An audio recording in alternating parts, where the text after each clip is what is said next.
Praise the Lord. எல்லாம் நல்லா இருக்கு. இன்னைக்கு கத்துக்குள்ள எப்போதும் சந்தோஷமா இருங்க. ஏசப்பா அதை எப்போதும் விரும்புறாங்க. இன்னைக்கு கூட ஏசப்பா சொல்ற ஒரு வார்த்தைன்னா, தேவன் இணைத்ததை மனுஷன் பிரிக்காதிருக்க கடவன். ஆமென். எது தேவன் இணைத்தார்? கணவன் மனைவியாக தேவன் இணைத்த உறவுகளை ஒருபோதும் மனுஷன் பிரிக்கக்கூடாது. ஆமென். ஒருபோதும் கணவன் மனைவி தனிமையாக இருக்கக்கூடாது.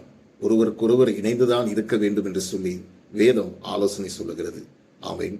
கீர்த்தனா 13 ஆண்டுகளாக உங்கள் கணவன் மனைவியாக நீங்கள் பிரிந்திருக்கிறீர்கள். ஒன்று சேருங்கள், கர்த்தர் அதை ஆசீர்வதிப்பார். உங்கள் உறவுகளை ஆசீர்வதிப்பார். கீர்த்தி, நீங்களும் கணவரோடு கூட இசைந்து வாழுங்கள், கர்த்தர் உங்களை ஆசீர்வதிப்பார். பாருங்க, ஆதாமை படைக்கும் போது கர்த்தர் அவன் விலா எலும்பை எடுத்து அதை ஒரு மனுஷியாக உருவாக்கி அவனுக்கு கொடுத்தார். ஆதாம் அவன் மனைவியாக ஏற்றுக்கொண்டான். ஆமென். அவன் சொன்ன வார்த்தை இதுதான்: நீ என் எலும்பும் எலும்பாய் இருக்கிறாள், நீ என் மாம்சமாய் இருக்கலாம். ஆமென்.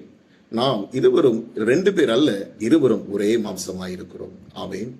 ஏனென்றால் மனுஷன் தனிமையாய் இருப்பது நல்லதல்ல என்று சொல்லி ஆண்டவர் துணையை ஆண்டவர் கொடுத்தார். ஆண்டவர் ஒவ்வொருத்தருக்கும் ஒவ்வொரு துணையை ஆண்டவர் கொடுத்திருக்கிறார். ஆமென்.